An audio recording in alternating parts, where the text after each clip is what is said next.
Hello friends, आज 2019 दिसंबर का CTET paper का सीडीपी पोर्शन का थर्ड पार्ट लेकर मैं आई हूँ।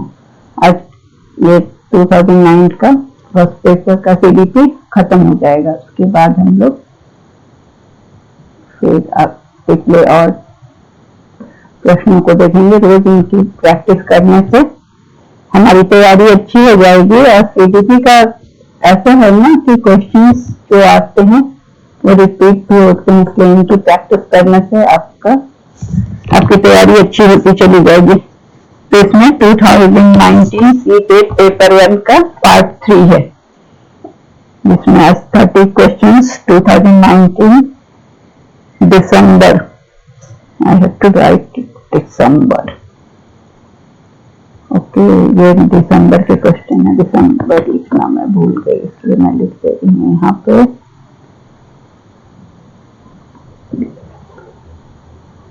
दिसंबर 2019 दिसंबर,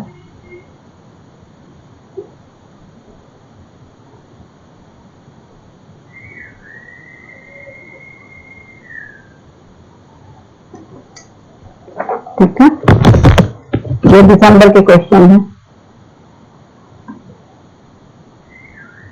हम लोग शुरू करें। पहला प्रश्न है, which one of the following does not describe the ways in which a teacher can model problem solving for children in the classroom। निम्नलिखित में से कौन सा वो तरीका नहीं है जो जिनसे एक शिक्षक क्लास के लिए बच्चों के लिए समस्या समाधान का मॉडल तैयार करता है। पहला, discuss your thought process about solving a particular problem. अपने थॉट प्रोसेस के बारे में या किसी विशेष समस्या को हल करने के लिए अपनी इन विचार प्रक्रियाओं पर चर्चा करके be honest about making mistakes while solving something. कुछ हल करते समय अपनी गलतियों के प्रति ईमानदार रहें, मतलब अपनी गलतियों को स्वीकार करें, अपनी गलतियों को समझें। Use vocabulary like think, ideas, trial and different answers. Different मतलब विभिन्न शब्दावलियों का प्रयोग करें। शब्दावली में क्या क्या चीज बताए? विचार, परीक्षण और अलग उत्तर और विचार, नए विचार भी इसमें शामिल हैं। Ask questions with convergent answers, मतलब अभिसरण उत्तरों के साथ प्रश्न पूछें। तो इसमें से आपका एक आंसर है अभिसरण उत्तरों के साथ प्रश्न पूछे। अभिसरण का मतलब होता है कन्वर्जेंट। कन्वर्जेंट का मतलब क्या हुआ कि बहुत सारे प्रश्नों का जब एक आंसर होता है ना, वो अभिसारी प्रश्न होते हैं। अभिसरण उत्तर होता है उनका कि जिसका एक ही उत्तर होता है, एक ही केवल। जैसे आपका नाम क्या है तो आप एक ही आंसर देंगे ना कि आपका नाम, तो उसमें बहुत सारे आंसर नहीं होंगे। डाइवर्जेंट में बहुत सारा चीज होता है आंसर, लेकिन कन्वर्जेंट में एक ही आंसर होता है, तो वो आपको बताना होता है। तो कन्वर्जेंट और डाइवर्जेंट का अर्थ, convergent questions are those which have only one type of answer। जैसे what is your name, तो आपका नाम क्या है उसका आंसर एक ही होगा, तो इसका ये आंसर होगा इसका 4। तो क्या है कि टीचर कौन सा इन तरीकों का वर्णन नहीं करता है जिससे कि शिक्षक कक्षा में बच्चों के लिए समाधान का मॉडल तैयार कर सकता है। तो इसमें जो है जिसका एक ही आंसर होगा वो वाला क्वेश्चन या वो तरीका का वर्णन नहीं किया जाएगा, ताकि जिससे कि टीचर प्रॉब्लम सॉल्विंग क्लासरूम में कर सके। उसके लिए वो बहुत सारे विचारों को लेगा और बहुत सारी शब्दावलियों का प्रयोग करेगा, लेकिन ये जो है कि जिसका एक ही आंसर होगा वो तरीका सही नहीं है।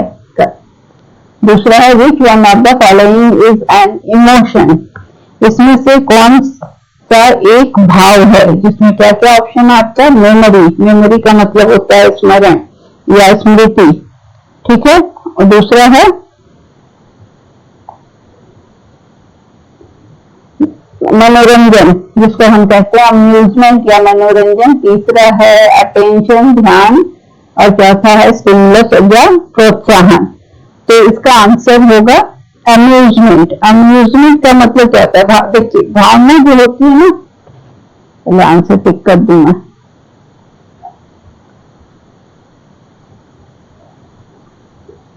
भावना एक मनोवैज्ञानिक चीज है जो कि जिसमें अलग स्थिति में अलग जवाब और अलग अभिव्यक्ति होती है। तो वो क्या है कि भावना जो है वो या जज्बात, मनोरंजन, घृणा, खुशी, क्रोध, ये सब भावनाएं होती हैं और ये व्यक्ति के माध्यम से ये भावना हो सकती है। तो मनोरंजन क्या है? एक भावना है जिसमें कुछ मजेदार, कुछ मनोरंजक अनुभव को अनुभव करने की अवस्था है। तो भावनाओं को सकारात्मक, नकारात्मक किसी भी स्थिति के लिए उसको अनुभव किया जा सकता है। तो इसलिए ये जो है वो ये भावना के रूप में आ गया। तो यहाँ पर हमारा आंसर हो रहा है ये अम्यूजमेंट। लेकिन ये जो है या स्मृति, ध्यान, प्रोत्साहन ये भावनाएं नहीं है, ठीक है। इसलिए इसका आंसर होगा मनोरंजन। अगला क्वेश्चन है, मेमोरी तो याद करना होता है, मेमोरी का मतलब ध्यान का अटेंशन देना। तो ये भाव नहीं है, ये कोई भी फीलिंग नहीं है, इमोशंस नहीं है।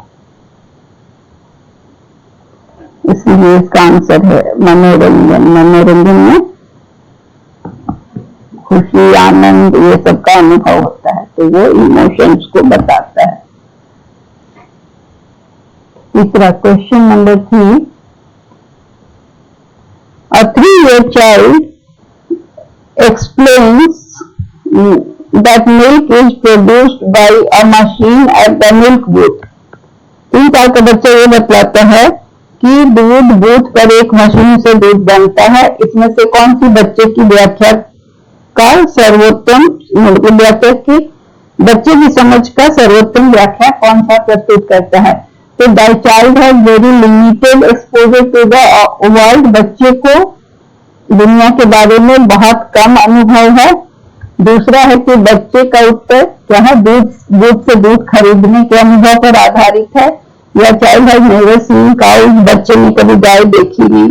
चौथा है कि child family does not offer a stimulating environment to the child. बच्चे को परिवार जो है वो उसको कभी अलग अलग के अनुभव देखने का या अनुभव की विविधता या बहुत चीजों को देखने का अवसर प्रदान नहीं किया है। तो क्योंकि ये उसके अनुभव पर आधारित है, क्योंकि बच्चा जो है जिस वातावरण के साथ वो इंटरेक्शन कर रहा है उसमें वो देखता है कि वो बूथ पर जाता है और वहां उसे दूध मिलता है, तो उसे लगता है कि दूध पर मशीन से दूध निकाला जा रहा है। यह वो अनुभव है जो उस बच्चे के पास जो वर्तमान अनुभव है वो उसको अपनी धारणा से जोड़ते हैं। इसलिए इसलिए ये बच्चा ऐसे कह रहा है कि बच्चा कि दूध जो है तो दूध पर मशीन से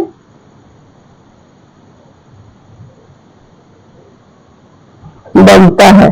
तो ये क्वेश्चन, ये आंसर क्या है कि उसको डिफरेंट एक्सपीरियंस चाइल्डहुड के में है और जो उसका एक्सपीरियंस है वो उसके नॉलेज के लिए मतलब जिम्मेदार है। So उसकी understanding is based upon the experience which ही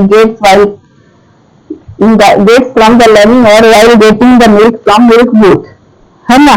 तो एक्सपीरियंस क्या होता है कि ये प्रेजेंट एक्सपीरियंस जो बच्चे को है कि वो दूध से दूध ले रहा है और उसका वो अर्लियर एक्सपीरियंस के साथ जोड़ता है और उसको लगता है कि वो हमेशा दूध से दूध लेता है जहां पर उसे मशीन से दूध मिलता है। तो ये पियाजे का जो है कि पियाजे का कहना है कि बच्चा जो है ना वो क्या करता है, जो एनवायरमेंट में उसको इंफॉर्मेशन मिल रहा है उससे वो अपना नॉलेज कंस्ट्रक्ट कर रहा है और उसके बाद ये इंफॉर्मेशन उसको प्रेजेंट कर रहा है। तो बच्चा क्या कर रहा है कि रिकंस्ट्रक्ट कर रहा है और एनवायरमेंट से और उसको रीइंटरप्रेट कर रहा है।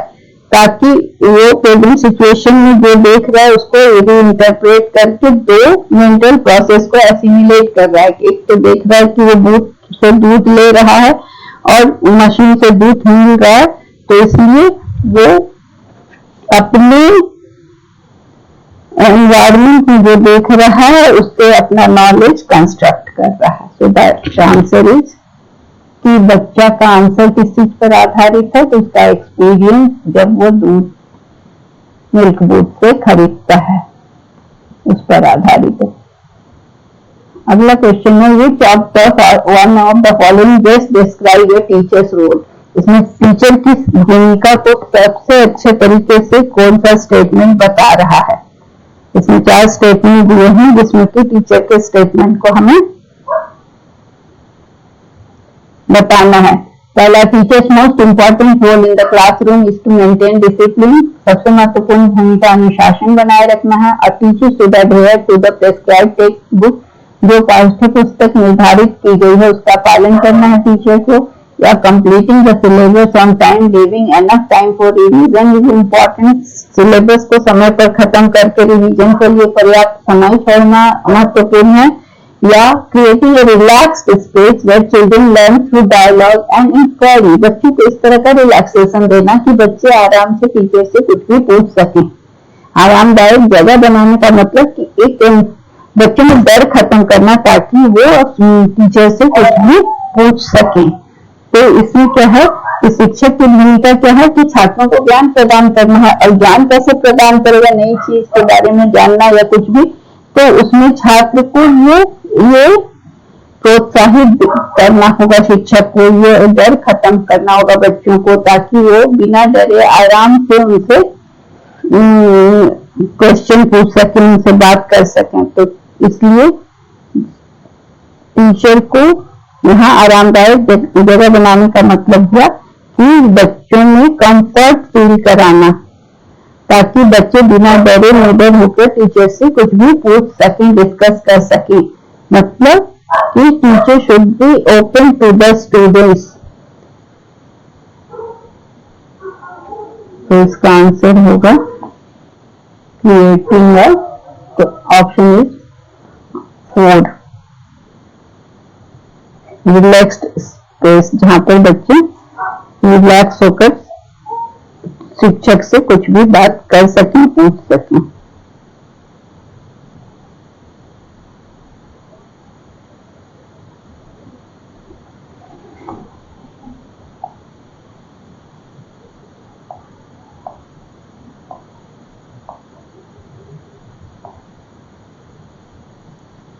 इसके बाद अगला क्वेश्चन है टीचर्स रोल क्या है। यहाँ पे पहले टीचर का रोल है कि teacher is the source of knowledge, but teacher is mentor, role model also, care giver and adviser.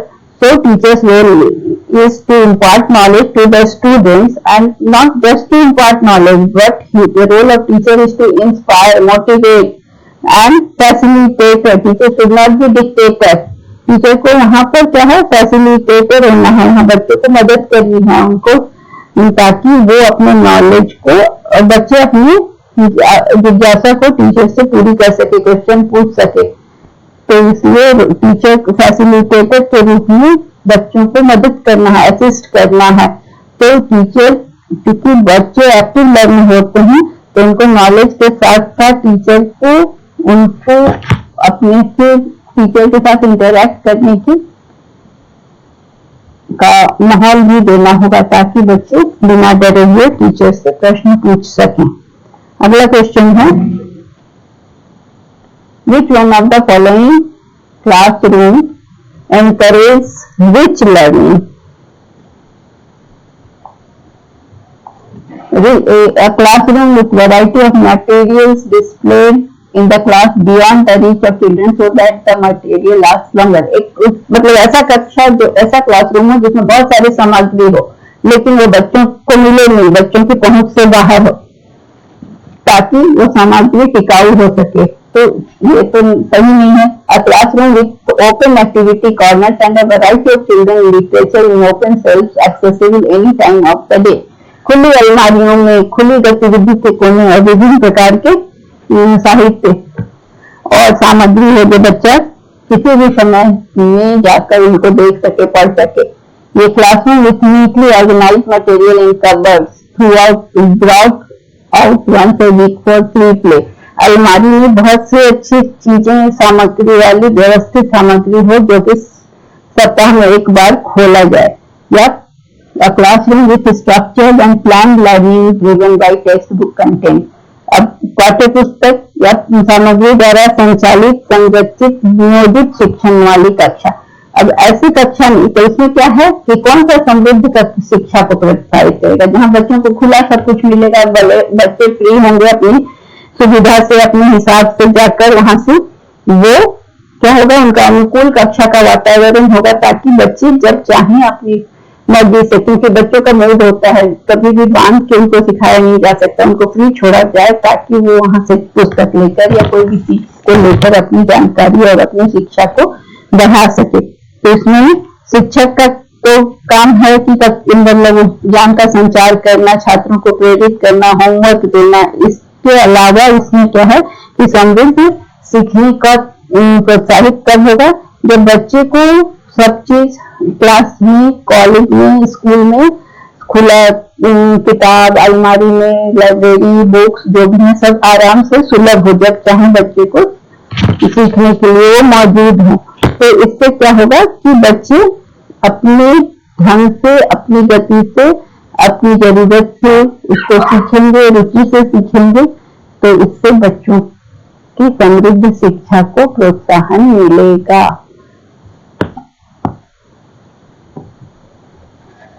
अगला है, इसलिए बच्चों को फ्रीडम देना होगा कि वो अपनी सुविधा से, अपनी इच्छा से आकर उपलब्ध साहित्य और जो भी चीजें हैं उनको देख सकें, पढ़ सकें। Which one of the following best describes the role of text books in the classroom? Text book का क्लासरूम में क्या उपयोग है?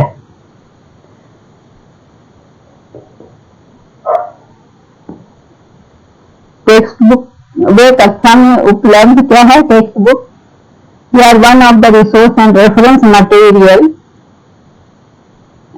Available in the class. जो कक्षा में संसाधन है, उपलब्ध है, उसमें से एक है टेक्स्ट बुक। दूसरा क्या है? दे maintain homogeneity in learning across state और नेशन। पूरे राज्य या राष्ट्र भर में सीखने में एक रूपता बनाए रखते हैं। तीसरा क्या है? They provide guidance to teachers and parents about the course of study. वे अध्ययन के पाठ्यक्रम, सिलेबस के बारे में शिक्षक और अभिभावक को बताते हैं, गाइड करते हैं। They form the most essential learning source in resource staff the context. Resource staff संसाधन भूखे संदर्भ, मतलब भूखे का मतलब क्या है? संसाधन की कमी। भूखे का मतलब नहीं, संसाधन वंचित, ज्यादा अच्छा होगा भूखे से। वंचित जहाँ संसाधन की कमी होती है, वंचित ज्यादा सही वर्ड होगा। लिखूं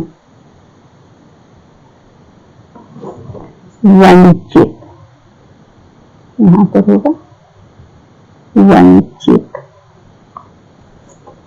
ठीक है। तो इसका क्या मतलब है कि बच्चे सीखते कैसे हैं?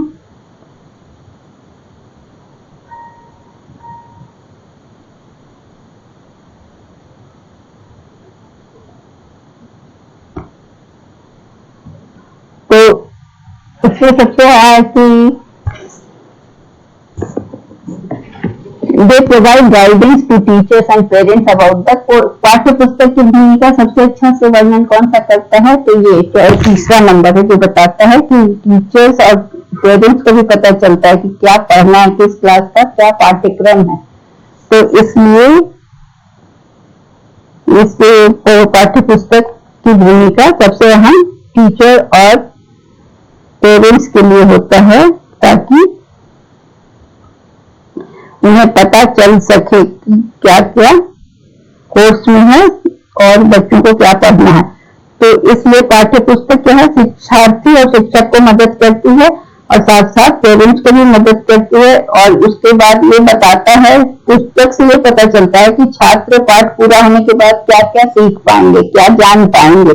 तो इसलिए बेसिक स्ट्रक्चर है जिससे कि पता चलता है कि इतना चीज तो पढ़ना ही है। पाठ्य पुस्तक में जितना है उतना तो मतलब ये प्रमाणिक सामग्री होती है कि इसको कवर करना है इस क्लास में, और प्रत्येक बच्चों को सीखने का अवसर प्रदान होता है। तो इस तरह से पाठ्यक्रम जो होता है ना वो रोड मैप होता है। वो पुस्तक में जो चीज होता है वो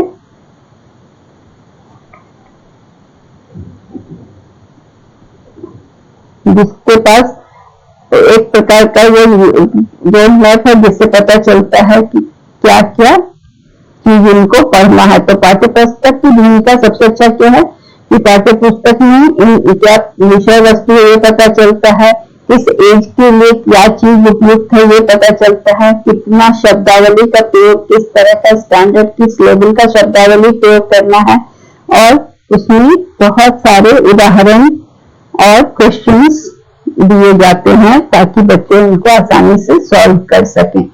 तो ये क्या है कि बिना पुस्तक के तो लर्निंग हो नहीं सकती है, तो इसलिए लर्नर को गाइड करने के लिए पुस्तक की जरूरत है, टेक्स्ट बुक जरूरी होता है। और टेक्स्ट बुक टीचर्स और लर्नर्स दोनों को क्या हेल्प करता है कि ये टूल है जो कि टीचिंग लर्निंग प्रोसेस को फैसिलिटेट करता है। ये बताता है कि जो लर्निंग ऑब्जेक्टिव है और वो कैसे पूरा होगा, और ये आइडेंटिफाई भी करता है कि इस क्लास के लिए ये लर्निंग ऑब्जेक्टिव है। तो textbook identifies the learning objective और it provides the basic framework or minimum of authentic content to be covered for each class. It provides security for students because they have kind of road map of the course. So textbook provides the road map of the course so that they know what to expect and what to know and what is expected from them. So it is textbooks provide guidance to teachers, students and parents all. अगला question है The National Curriculum Framework 2005 derives its understanding from किससे प्राप्त होती है? तो ये इसका answer है ह्यूमनिज्म, बिहेवियरिज्म, कंस्ट्रक्टिविज्म और कॉग्निटिव थ्योरीज, मानवतावाद, आचरण, रचनावाद और संज्ञानात्मक सिद्धांत। तो ये क्या है कि रचनावाद पर ध्यान देता है, इसकी समझ रचनावाद से प्राप्त होती है। रचनावाद क्या है इसको हम समझते हैं कि इसमें ये मुख्य रूप से व्यवहारवाद से रचनावाद को एक शैक्षणिक बदलाव का प्रस्ताव दिया है। जो नेशनल करिकुलम फ्रेमवर्क 2005 जो है राष्ट्रीय पाठ्यचर्या की रूपरेखा 2005 में शिक्षण और अधिगम टीचिंग एंड लर्निंग प्रोसेस में क्या किया कि व्यवहारवाद से रचनावाद की ओर ले गया, बिहेवियरिज्म से कंस्ट्रक्टिविज्म की ओर। इसमें क्या है कि इस टीचिंग लर्निंग प्रोसेस में एक एक्टिव लर्नर का कॉन्सेप्ट लाया गया, और इसमें जो है जो लर्नर है वो खुद ज्ञान का अर्जन करे और अपने लिए ज्ञान के निर्माण के दृष्टिकोण से प्रस्थापित किया गया है। इसमें क्या है कि स्टूडेंट को सक्रिय रूप से भाग लेकर अपना पिछला जो ज्ञान है, पिछला अनुभव है, उसका प्रयोग करके अपने ज्ञान का विकास करना। तो इसमें क्या है इसका कहना है कि ज्ञान का निर्माण जो है वो टीचिंग का मेन फोकस है। इसलिए जो स्टूडेंट्स हैं, जो लर्नर हैं, वो उनको अपने को लर्नर के रूप में देखना है और टीचर एक फैसिलिटेटर होगा, और इसके लिए रचनावाद पर ज्यादा जोर दिया गया है। सो नेशनल करिकुलम फ्रेमवर्क जो कि पब्लिश्ड इन 19 कई बार पब्लिश्ड हुआ 1975, 1988, 2000 एंड 2005 में एनसीईआरटी के द्वारा। ठीक है, किसने पब्लिश किया?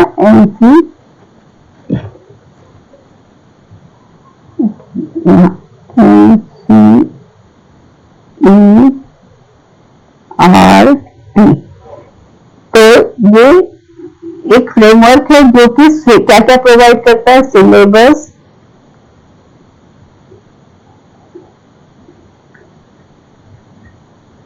टेक्स्ट बुक्स,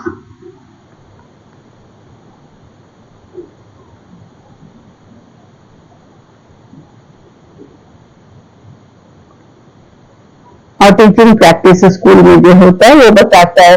तो ये जो एनसीएफ है ना, इसने बताया कि जो पढ़ाने का पाठ्यचर्या का जो है ना पेडागोजिकल शिफ्ट जो है वो बिहेवियरिज्म से कंस्ट्रक्टिविज्म की ओर आ गया। और ये क्या हाईलाइट करता है कि ये एक्टिव लर्नर, यहाँ पर क्या कॉन्सेप्ट आया कि learner should be active in teaching learning context.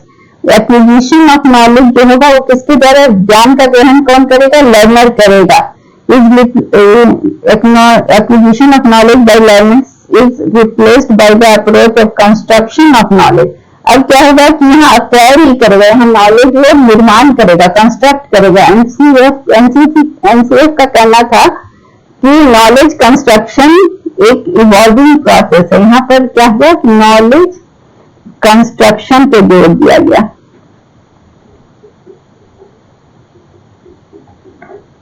ठीक है, अब जो विद्यार्थी है वो नॉलेज कंस्ट्रक्ट करेगा, कंस्ट्रक्शन, नॉलेज कंस्ट्रक्ट करेगा। पहले क्या करता था वो, पहले नॉलेज अक्वायर करता था, अब वो नॉलेज कंस्ट्रक्ट करेगा और लर्नर अपना नॉलेज डेवलप करेगा। किस तरह से, वो एक्टिव पार्टिसिपेट करेगा, अपना प्रीवियस एक्सपीरियंस के आधार पर वो नॉलेज को अक्वायर करेगा और अपने प्रीवियस नॉलेज को यूज करके नॉलेज को बढ़ाएगा।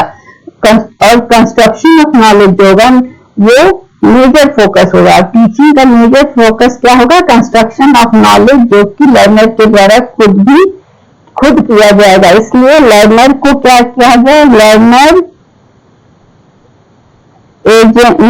होगा agent of his own learning,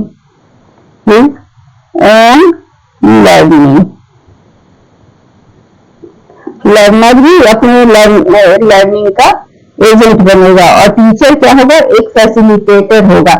और इवैल्यूएशन जो होगा, जो मूल्यांकन होगा, वो एक टूल के रूप में यूज होगा। और वो क्या होगा, सीसीई, वो कंटिन्यूअस कॉम्प्रिहेंसिव इवैल्यूएशन होगा। इसलिए नेशनल करिकुलम फ्रेमवर्क 2005 जो है ये अपना अंडरस्टैंडिंग जो है वो कंस्ट्रक्टिविज्म से लेता है। और यहाँ पर क्या है कि लर्नर को अब कंस्ट्रक्टर ऑफ नॉलेज बनाएगा, वो अपना नॉलेज खुद कंस्ट्रक्ट करेगा, अक्वायर नहीं करेगा, और वो एजेंट होगा अपने ओन लर्निंग का। और टीचर यहाँ पर क्या हो जाएगा, फैसिलिटेटर होगा। टीचर यहाँ पर कंस्ट्रक्टर ऑफ नॉलेज ना होकर यहाँ वो फैसिलिटेटर हो जाएगा। तो यहाँ लर्नर का रोल को कंस्ट्रक्टर के रूप में किया गया। और ये जो शिफ्ट हुआ ये बिहेवियरिज्म से कंस्ट्रक्टिविज्म की ओर आया। ठीक है, अगला क्वेश्चन है कि children in a class can be considered to be motivated. एक कक्षा में बच्चों को प्रेरित माना जा सकता है यदि वे बड़े करीने से यूनिफॉर्म पहन के आते हैं। They come to school neatly dressed in uniform, they maintain discipline in the class. कक्षा में अनुशासन बनाए रखते हैं, सभी नियमित रूप से उपस्थित होते हैं। They ask question seeking clarification from the teacher. वे शिक्षक से स्पष्टीकरण मांगने वाला प्रश्न पूछते हैं।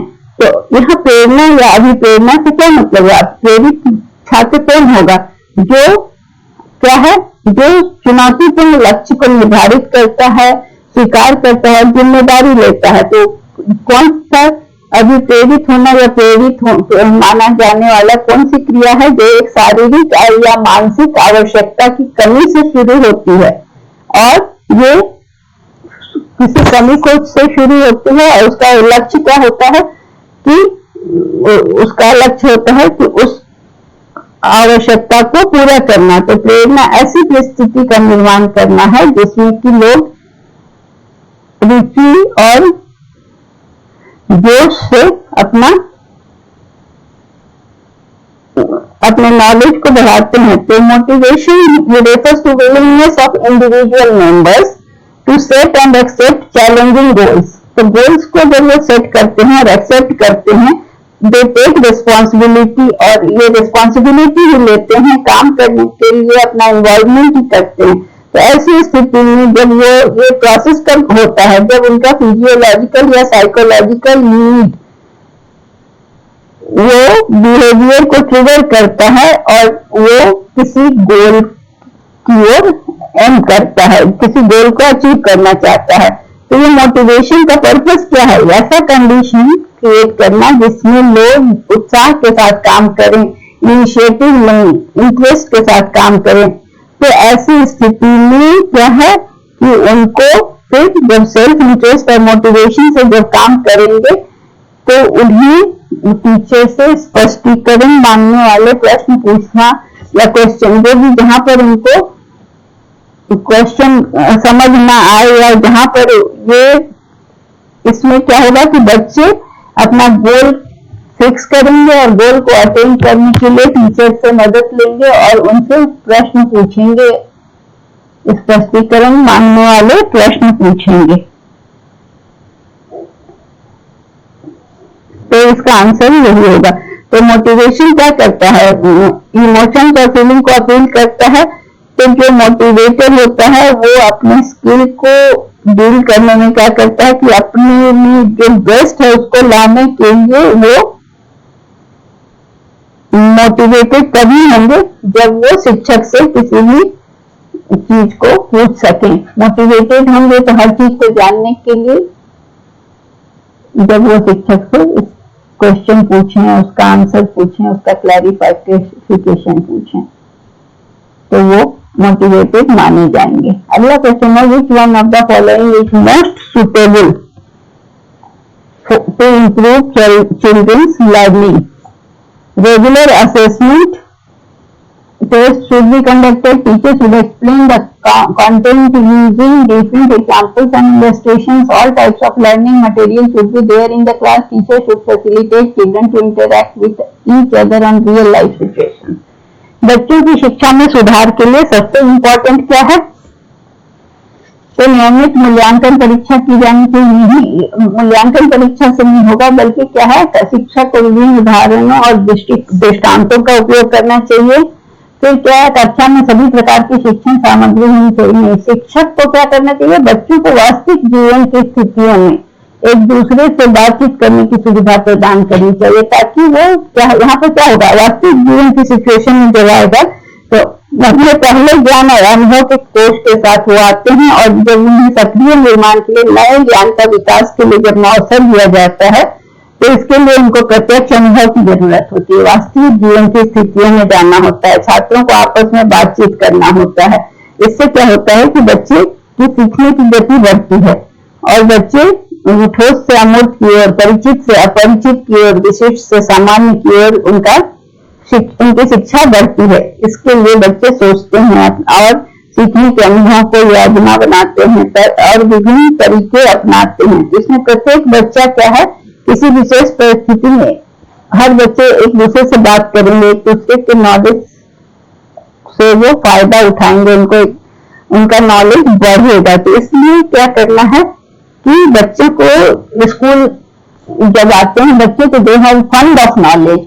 हर बच्चे के पास अंडरस्टैंडिंग नॉलेज एंड एक्सपीरियंस होता है अपना अपना, सब अपना एक्सपीरियंस नॉलेज लेके आता है और नया नॉलेज आता है स्कूल में जब वो एक्टिव कंस्ट्रक्शन होता है। जो अपना नॉलेज को अपने प्रीवियस नॉलेज से एसिमुलेट करते हैं, फिर अपने दोस्तों के साथ डिस्कस करते हैं।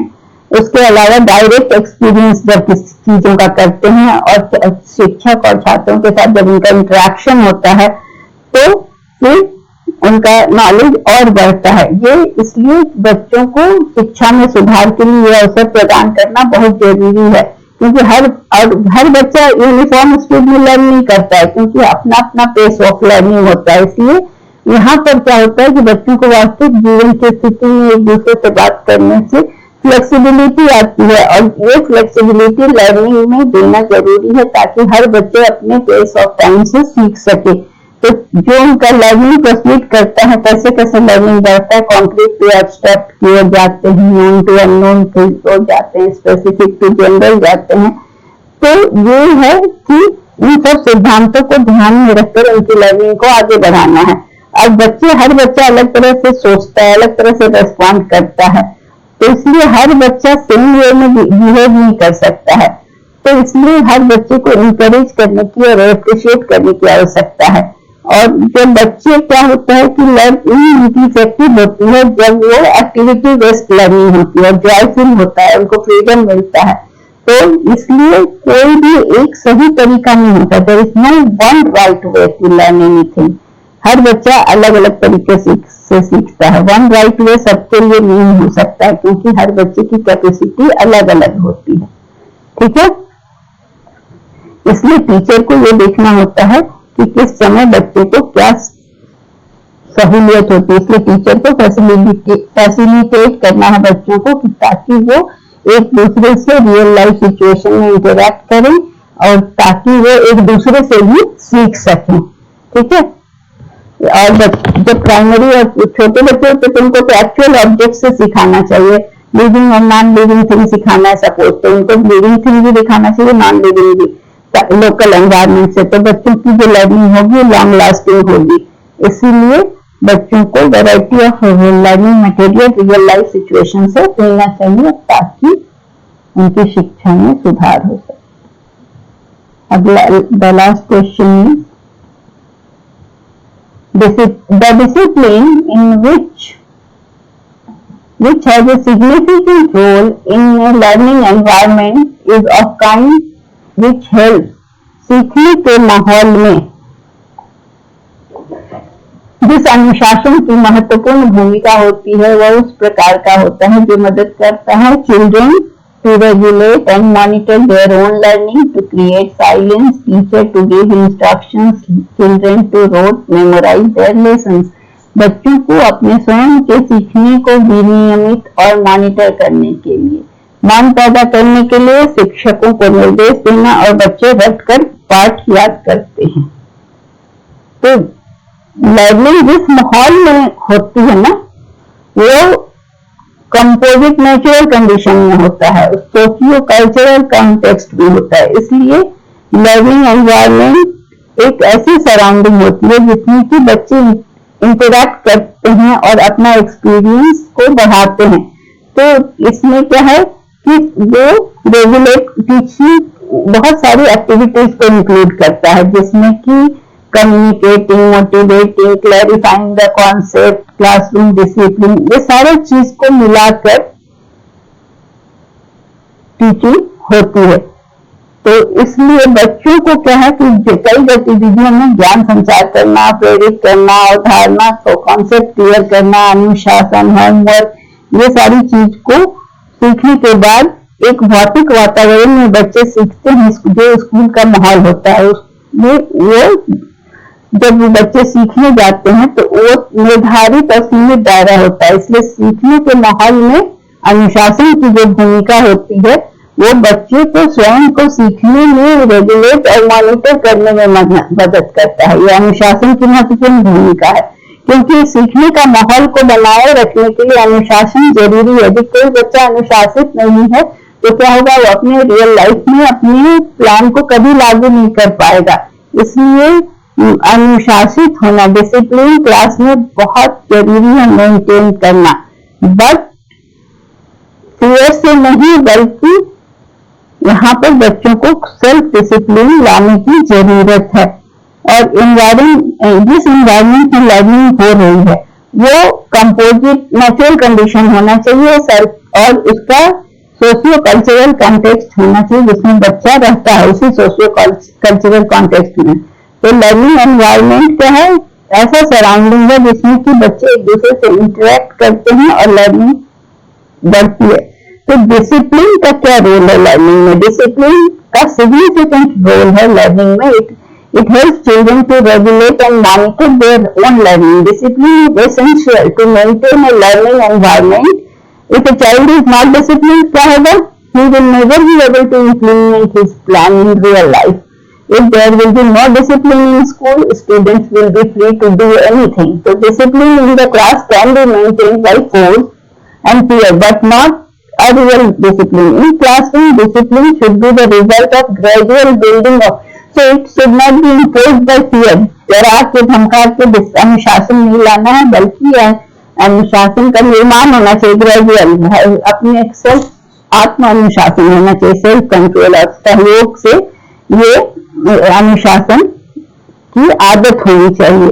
अगर यह अथॉरिटी से इम्पोज किया जाएगा तो क्या होगा कि इसका वैल्यू खत्म हो जाएगा और यहाँ क्लियर हो जाएगा। तो यहाँ पे जो बच्चे सीखते हैं वो खुद से सीखने वाले में कमी हो जाएगी। इसलिए सेल्फ कंट्रोल्ड और रेगुलेटेड हैबिट होनी चाहिए डिसिप्लिन की। ये तो क्या होगा, इससे डिजायरेबल एटीट्यूड्स पैदा होगा, हैबिट्स आएंगे और वैल्यूज आएंगे। तो इसलिए क्लासरूम में टीचर को क्या करना चाहिए, क्लासरूम मैनेजमेंट में साइलेंस को मेंटेन करना चाहिए, टीचर को इंस्ट्रक्शंस देनी चाहिए, ये सारी चीजें हैं तो टीचिंग लर्निंग प्रोसेस में। लेकिन रोट मेमोराइजेशन कभी नहीं फॉलो करना चाहिए। इसलिए डिसिप्लिन विच है सिग्निफिकेंट रोल, व्यक्ति की प्रवृत्ति को कभी भी बढ़ावा नहीं देना चाहिए, लेकिन डिसिप्लिन जिसका सिग्निफिकेंट रोल है लर्निंग एनवायरनमेंट में इस तरह का है कि बच्चे क्या करें, चाहे उनके सीखने को नियमित और मॉनिटर कर सकें। So that's all for today. Thank you.